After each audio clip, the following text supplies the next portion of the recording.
नमस्ते. ह्या माझ्या कांद्याला साधारणतः आता 50 ते 52 दिवस झालेले आहेत.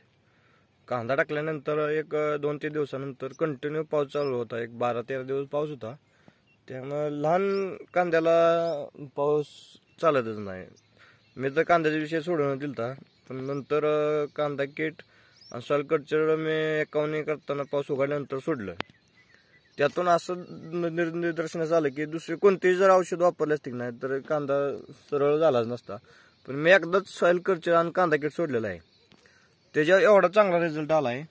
आता ते 1 महिन्याच्या फरकानंतर दुसरा डोस सोडायचा आहे, पण अजून सोडलेला नाही. तरी बघा कांदा म्हणजे किती फुटवा आहे, किती चांगल्या प्रकारे निघायला लागला आहे. बघा, खरंच खूप चांगला रिझल्ट आहे. नाहीतर आपण दुसऱ्या दुकानातून सांगतील असं खर्च नुसतं करत बसतोय आपण. पण खरंच कांदा किट किंवा सॉइल कल्चरचा खरंच छान उपयोग आहे शेतकरी बांधवांनी. खरंच वापरावं, एकदा वापरून बघावं फक्त. कारण आता माझा ऊस मी आता कारखान्याला तोडला. माझा साधारणतः 70 गुंठ्यामध्ये 155 टन निघलाय. मी सॉइल कल्चरचा वापर केला वर्षभर ऊसाला. खरंच म्हणजे 70 गुंठ्यात 155 टन म्हणजे नथिंग आहे. पण ते अनुभवात आलं. माझा ऊस जवळजवळ 50 कांड्यापर्यंत ऊस गेलेला होता. पेरायला चांगला होता.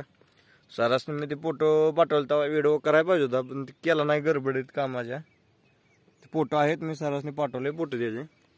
खरंच कांदा किंवा ऊस किंवा समजा पिकासाठी सॉइल कल्चर वापरावं बरं का. कमी खर्चात आहे. आणखी माणसं दुसऱ्या कोणत्याही गोष्टीसाठी खर्च करतात. एकदा हे सॉइल कल्चर वापरून बघावंच. एकदा वापरल्यानंतर काय परत सांगायची गरज पडणार नाही की वापरा म्हणून. कारण एकदा वापरले की लक्षात येते की खरंच रिझल्ट आहे त्याचा म्हणून.